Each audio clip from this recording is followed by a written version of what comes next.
বগুড়ার সোনাতলায় জাতীয় দুর্যোগ প্রস্তুতি দিবস 2025 উপলক্ষে র্যালি, আলোচনা সভা ও মহড়া অনুষ্ঠিত হয়েছে।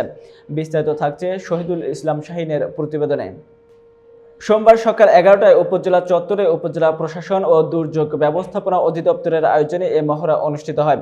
মহড়ায় দুর্যোগের পূর্বাভাস, প্রস্তুতি, বাঁচায় প্রাণ, ক্ষয়ক্ষতি এই প্রতিপাদ্যকে সামনে রেখে অনুষ্ঠানে বক্তব্য রাখেন উপজেলা নির্বাহী অফিসার স্বীকৃতি প্রামাণিক, উপজেলা প্রকল্প বাস্তবায়ন কর্মকর্তা রেফাউল আজম মানিক, কৃষি অফিসার সোহরাব হোসেন, মহিলা বিষয়ক কর্মকর্তা মাইনুল হক, সোনাতলা প্রেস ক্লাবের সভাপতি Shahidul Islam Shahin, fire service officer Akramul Hasan Tushar, এছাড়াও পল্লী উন্নয়ন কর্মকর্তা জাহিদুল ইসলাম, হিসাবরক্ষণ কর্মকর্তা মোহাম্মদ রুহুল আমিন, সোনাতলা থানার sub inspector Gautam Ansar, VDP officer Mariam Begum, সাবেক পৌর কাউন্সিলর হারুনুর রশিদ উপস্থিত ছিলেন।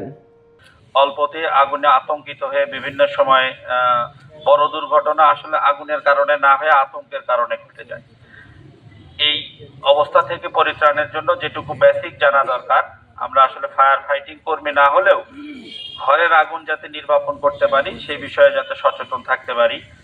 কিভাবে সাধারণ আগুন নিভাইতে হয়, কিভাবে গ্যাসের আগুন নিভাইতে হয়, কিভাবে তেলের আগুন নিভাইতে হয়, এই বিষয়ে আমাদেরকে যথেষ্ট ব্রিফ করবেন আজকের ফায়ার সার্ভিস দায়িত্বপ্রাপ্ত কর্মকর্তা।